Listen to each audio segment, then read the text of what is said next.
जय माता दी। प्रेम से बोलिए संतोषी माता की जय। आज शुक्रवार के दिन आप सुनिए संतोषी माता की व्रत कथा।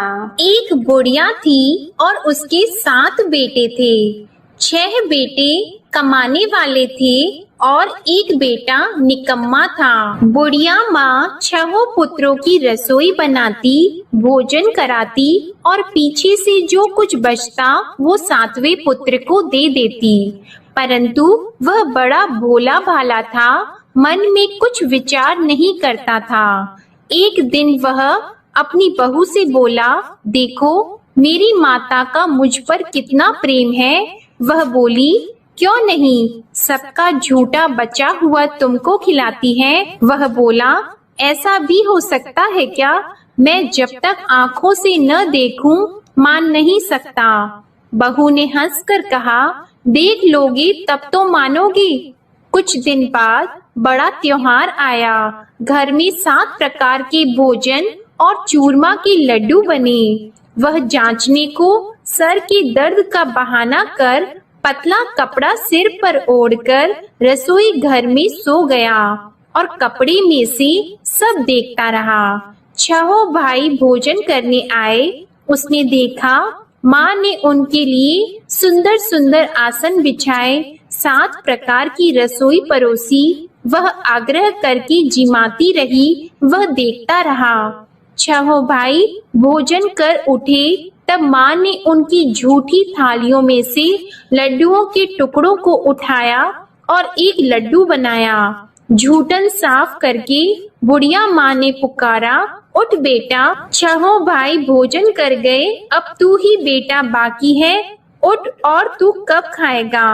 वह कहने लगा, माँ मुझे भोजन नहीं करना, मैं परदेश जा रहा हूँ। माता ने कहा, कल जाता तो आज ही जा। वह बोला, हाँ हाँ आज ही जा रहा हूँ। यह कहकर वह घर से निकल गया। चलते समय उसे बहू की याद आई। वह गौशाला में कंडे थाप रही थी। वह उसे जाकर बोला कि मेरे पास तो कुछ नहीं है, यह अंगूठी है सो ले लो और अपनी कुछ निशानी मुझे दे दो। वह बोली कि मेरे पास क्या है, यह गोबर भरा हाथ है। यह कहकर उसकी पीठ में गोबर के हाथ की थाप मार दी और वह चल दिया। चलते चलते दूर देश में पहुंचा। वहां पर एक साहूकार की दुकान थी। वहां जाकर बोला, भाई मुझे नौकरी पर रख लो। साहूकार को नौकर की जरूरत थी। साहूकार उससे बोला, तू नौकरी पर रह जा। लड़के ने पूछा, तनख्वाह क्या रहेगी? साहूकार ने कहा, काम देखकर दाम मिलेंगे। साहूकार की नौकरी मिल गई। वह सवेरे 6 बजे से रात्रि 12 बजे तक नौकरी करने लगा। कुछ दिनों में दुकान का लेन देन, हिसाब किताब, ग्राहकों को माल बेचना, सारा काम करने लगा। साहूकार के 7-8 नौकर थे।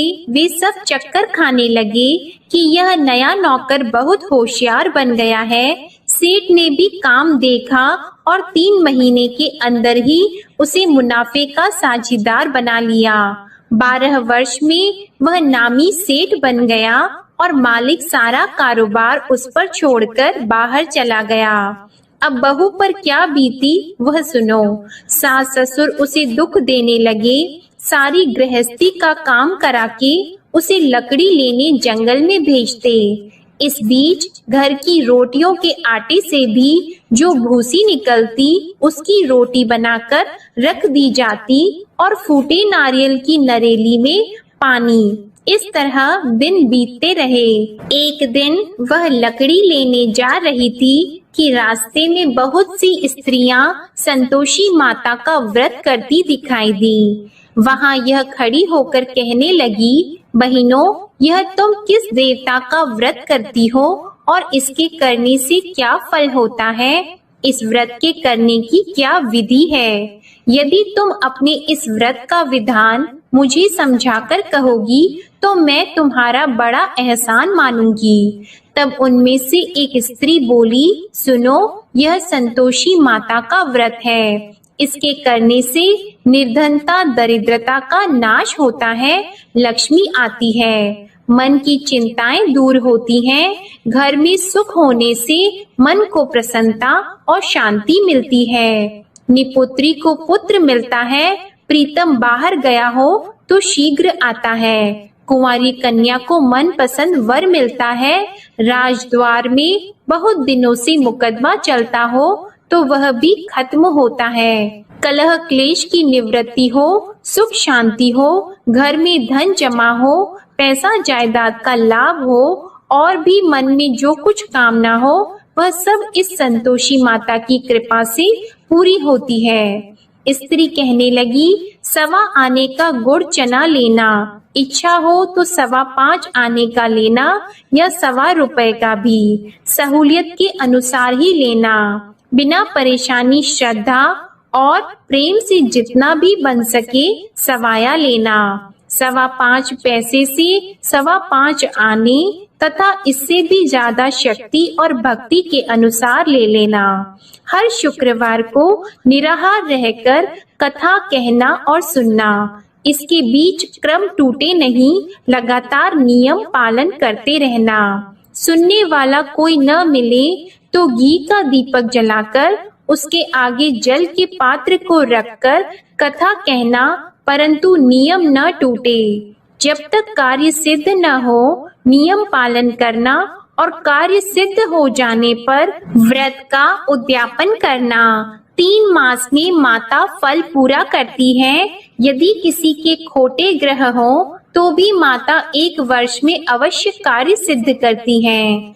कार्य सिद्ध होने पर ही उद्यापन करना चाहिए, बीच में नहीं करना चाहिए। उद्यापन में 2.5 सेर आटे का खाजा तथा इसी अनुसार से खीर तथा चने का साग बनाना।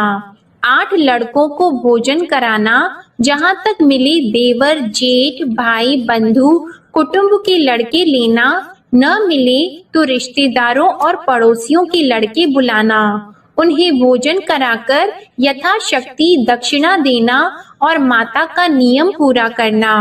उस दिन घर में कोई खटाई नहीं बनाना। यह सब सुनकर बुढ़िया की बहू वहां से चल दी। रास्ते में लकड़ी के बोझ को बेच दिया और उन पैसों से गुड़ चना लेकर माता के व्रत की तैयारी करने लगी। आगे चली और सामने मंदिर है। यह सुनकर माता के मंदिर में जाकर माता के चरणों में लौटने लगी। इसके बाद वह माँ से विनती करने लगी कि हे माँ, मैं निपट मूर्ख हूँ, व्रत के नियम कुछ नहीं जानती हूँ, मैं बहुत दुखी हूँ। हे माता जग जननी, मेरा दुख दूर करो, मैं आपकी शरण में हूँ। माता को दया आई।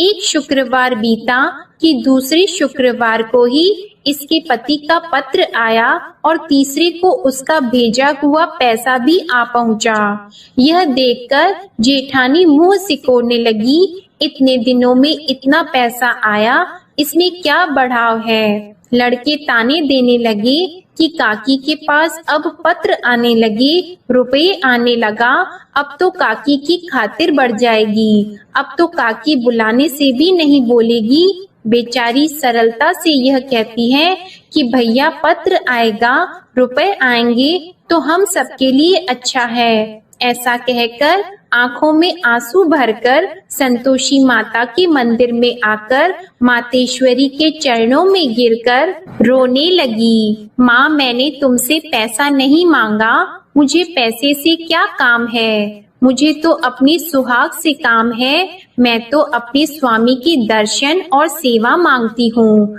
तब माता ने प्रसन्न होकर कहा, जा बेटी, तेरा स्वामी आएगा। यह सुनकर खुशी से वह बावली होकर घर जाकर काम करने लगी। अब संतोषी माँ विचार करने लगी, इस भोली पुत्री से मैंने कह तो दिया कि तेरा पति आएगा, पर आएगा कहाँ से? वह तो इसे स्वप्न में भी याद नहीं करता। इसे याद दिलाने तो मुझे ही जाना पड़ेगा। इस तरह माता उस बुढ़िया के बेटे के पास जाकर स्वप्न में प्रकट होकर कहने लगी, साहूकार के बेटे, सोता है या जागता है? वह कहता है, माता सोता भी नहीं हूँ, जागता भी नहीं हूँ, बीच में ही हूँ, कहो क्या आज्ञा है। माँ कहने लगी, तेरा घर बार है या नहीं। वह बोला, मेरा सब कुछ है माता, माँ बाप भाई बहन बहू क्या कमी है। माँ बोली, पुत्र तेरी घरवाली कष्ट उठा रही है, माँ बाप उसे दुख दे रहे हैं, वह तेरे लिए तरस रही है, तू उसकी सुध ले। वह बोला, हाँ माता, यह तो मुझे मालूम है, परंतु जाऊं कैसे। परदेश की बात है, लेन देन का कोई हिसाब नहीं, कोई जाने का रास्ता नजर नहीं आता, कैसे चला जाऊं। माँ कहने लगी, मेरी बात मान, सवेरे नहा धोकर संतोषी माता का नाम लेकर घी का दीपक जलाकर दंडवत कर दुकान पर जा बैठना। देखते देखते तेरा लेन देन चुक जाएगा, जमा माल बिक जाएगा, सांझ होते होते धन का ढेर लग जाएगा।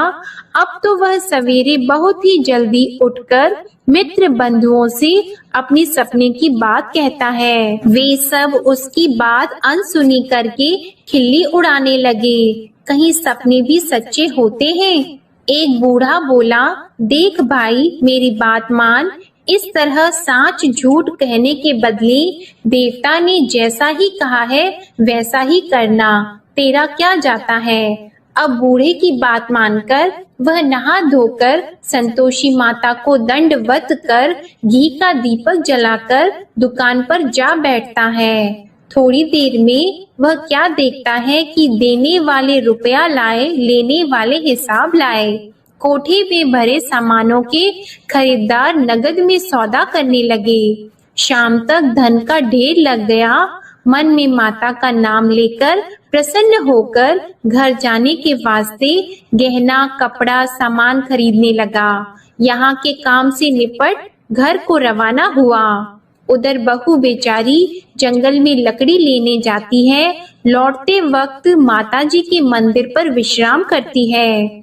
वह तो उसका रोज रुकने का स्थान ही था। दूर धूल उड़ती देखकर वह माता से पूछती है, हे माता, यह धूल कैसे उड़ रही है। माँ कहती है, हे पुत्री, तेरा पति आ रहा है, अब तू ऐसा कर, लकड़ियों के 3 बोझ बना ले, एक नदी के किनारे रख, दूसरा मेरे मंदिर पर और तीसरा अपने सिर पर रख। तेरे पति को लकड़ी का गट्ठा देकर मोह पैदा होगा, वह यहाँ रुकेगा, नाश्ता पानी बनाकर खाकर माँ से मिलने जाएगा। तू लकड़ी का बोझ उठाकर जाना और बीच चौक में गट्ठा लाकर 3 आवाजें जोर से लगाना। लो सासू जी, लकड़ियों का गट्ठा लाई हूँ, भूसी की रोटी दो, नारियल के खोपड़े में पानी दो, आज कौन मेहमान आया है। माँ की यह बात सुनकर वह बहुत अच्छा माता जी कहकर प्रसन्न मन होकर लकड़ियों के 3 गट्ठे ले आई। एक नदी के तट पर एक माता के मंदिर पर रखा। इतने में ही वह मुसाफिर आ पहुँचा। सूखी लकड़ी देखकर उसकी इच्छा हुई कि अब यहीं निवास करें और भोजन बनाकर खा पीकर गांव जाएं। इस प्रकार भोजन बनाकर विश्राम लेकर गांव को गया। उसी समय बहू सिर पर लकड़ी का गट्ठा लिए आती है। उसे आंगन में डालकर जोर से 3 आवाज देती है, लो सासू जी, लकड़ी का गट्ठा लो, भूसी की रोटी दो, नारियल के खोपड़े में पानी दो, आज कौन आया है। यह सुनकर उनकी सास अपने दिए हुए कष्टों को भुलाने हेतु कहती है, बहू ऐसा क्यों कहती हो, तेरा मालिक ही तो आया है, बैठ, मीठा भात खाकर कपड़े गहने पहन। इतने में आवाज सुनकर उसका स्वामी बाहर आता है और अंगूठी देखकर व्याकुल हो जाता है। माँ से पूछता है, माँ यह कौन है। माँ कहती है, बेटा ये तेरी बहू है, आज 12 वर्ष हो गए जब से गया है, तब से सारे गांव में जानवर की तरह भटकती फिरती है, काम काज घर का कुछ करती नहीं, 4 समय आकर खा जाती है। अब तुझे देखकर भूसी की रोटी और नारियल के खोपड़े में पानी मांगती है। वह लज्जित होकर बोला, ठीक है माँ, मैंने इसे भी देखा और तुम्हें भी, अब मुझे दूसरे घर की चाबी दो तो मैं उसमें रहूंगा। ठीक है बेटा, जैसी तेरी मर्जी। यह कहकर माँ ने चाबी का गुच्छा उसे दे दिया। उसने लेकर दूसरे कमरे को खोलकर सारा सामान जमाया और एक दिन में ही वहाँ राजा के महल जैसा ठाट बाट बन गया। अब क्या था, वह सुख भोगने लगी। इतने में अगला शुक्रवार आया।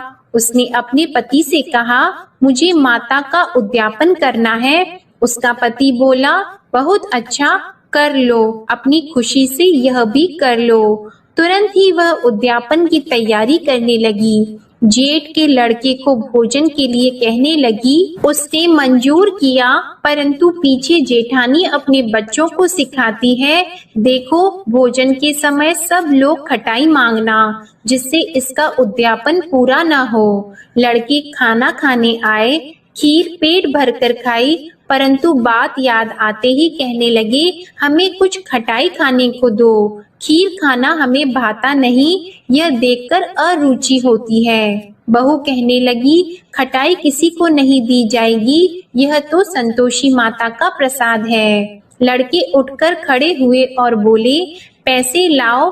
बोली बहू कुछ जानती नहीं थी, सो उन्हें पैसे दे दिए। लड़के उसी समय उठकर इमली लेकर खाने लगे। यह देखकर बहू पर माता ने कोप किया।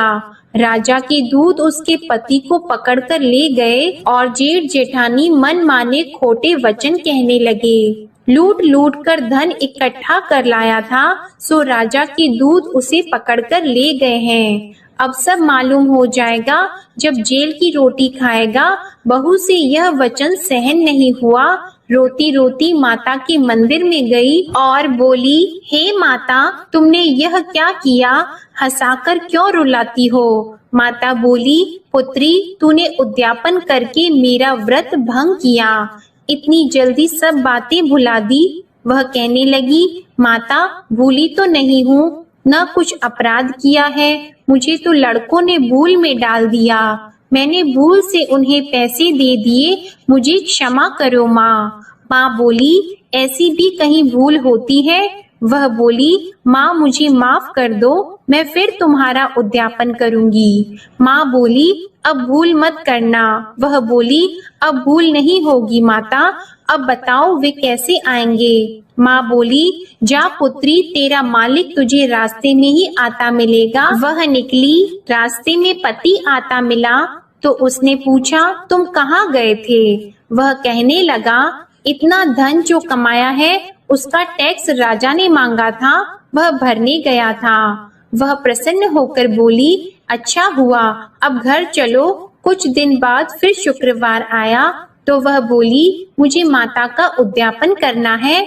पति ने कहा, कर लो। वह फिर जेठ के लड़कों से भोजन को कहने लगी तो जेठानी ने एक दो बातें सुनाई और लड़के सिखा दिए कि तुम पहले ही खटाई मांग लेना। लड़के कहने लगे कि हमें खीर खाना नहीं भाता, कुछ खटाई खाने को दो। तो बहू बोली, खटाई खाने को नहीं मिलेगी, खाना हो तो खाओ। यह कहकर ब्राह्मणों के लड़के लाकर भोजन कराने लगी। यथाशक्ति दक्षिणा की जगह एक एक फल उन्हें दिया। इससे संतोषी माता प्रसन्न हुई। माता की कृपा होते ही 9वें मास उसको चंद्रमा के समान सुंदर पुत्र प्राप्त हुआ। वह पुत्र को लेकर प्रतिदिन माता जी के मंदिर को जाने लगी। माँ ने सोचा कि यह रोज आती है, आज क्यों न मैं ही इसके घर चलूं, इसका आसरा देखूं तो सही। यह विचार कर माता ने भयानक रूप बनाया। गुड़ और चने से सना मुख, ऊपर से सूंड के समान होठ, उस पर मक्खियां भिनभिना रही हैं। दहलीज में पैर रखते ही उसकी सास चिल्लाई, देखो कोई चुड़ैल डाकिनी चली आ रही है, लड़कों इसे भगाओ नहीं तो किसी को खा जाएगी। लड़के डरने लगे, चिल्लाकर खिड़की बंद करने लगे। बहू रोशनदान में से देख रही थी। प्रसन्नता से पगली होकर चिल्लाने लगी कि आज मेरी माता मेरे घर आई है। यह कहकर बच्चे को दूध पिलाने से हट जाती है। इतने में सास का क्रोध फूट पड़ा। वह बोली कि इसे देखकर कैसे उतावली हुई जो बच्चे को पटक दिया।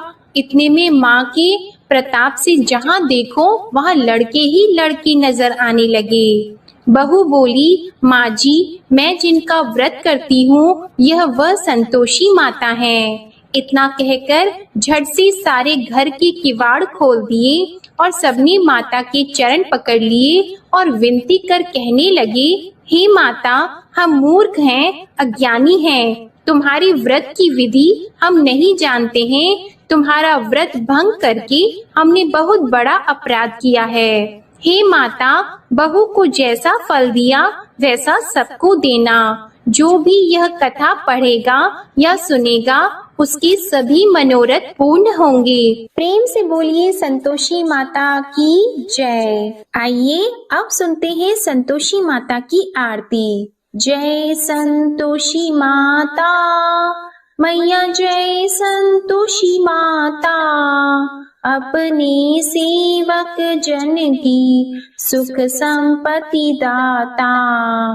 जय संतोषी माता मैया, जय संतोषी माता, सुंदर चीर सुनहरी माँ धारण कीन्हो, हीरा पन्ना दम के तन श्रृंगार लीन्हो। जय संतोषी माता मैया, जय संतोषी माता, गेरू लाल छटा छवि बदन कमल सोहे, मंद हंसत करुणामय, मंद हंसत करुणामय, त्रिभुवन जन मोहे। जय संतोषी माता मैया, जय संतोषी माता, स्वर्ण सिंहासन बैठी चवर ढुरे प्यारे, धूप दीप मधुमेवा भोग धरे न्यारे। जय संतोषी माता मैया, जय संतोषी माता, गुड़ अरु चना परम प्रिय तामे संतोष कियो, संतोषी कहलाई भक्तन वैभव दियो। जय संतोषी माता मैया, जय संतोषी माता, शुक्रवार प्रिय मानत आज दिवस सोही, भक्त मंडली छाई कथा सुनत मोही। जय संतोषी माता मैया, जय संतोषी माता, मंदिर जगमग ज्योति मंगल ध्वनि छाई, विनय करे हम बालक चरणन सिर नाई। जय संतोषी माता मैया, जय संतोषी माता, भक्ति भावमय पूजा अंगीकृत कीजिए, जो मन बसे हमारी इच्छा फल दीजिए। जय संतोषी माता मैया, जय संतोषी माता, दुखी दरिद्री रोगी संकट मुक्त किए, बहु धन धान्य भरे घर सुख सौभाग्य दिए। जय संतोषी माता मैया, जय संतोषी माता, ध्यान धरियो जिस जन ने मन वांछित फल पायो, पूजा कथा श्रवण कर घर आनंद आयो। जय संतोषी माता मैया, जय संतोषी माता, शरण गहे की लज्जा राखियो जगदम्बे, संकट तू ही निवारे दयामयी अम्बे। जय संतोषी माता मैया, जय संतोषी माता, संतोषी माँ की आरती जो कोई नर गावे, रिद्धि सिद्धि सुख संपत्ति जी भर कर पावे। जय संतोषी माता मैया, जय संतोषी माता, जय संतोषी माता। प्रेम से बोलिए संतोषी माता की जय। आपको आज की कथा पसंद आए तो वीडियो को लाइक करके चैनल को जरूर सब्सक्राइब करिएगा और कमेंट में संतोषी माता की जय भी जरूर लिखिएगा। इसी के साथ आज आप हमारे चैनल पर चैत्र मास महात्म्य की कथा भी जरूर सुनिएगा। प्रेम से बोलिए संतोषी माता की जय।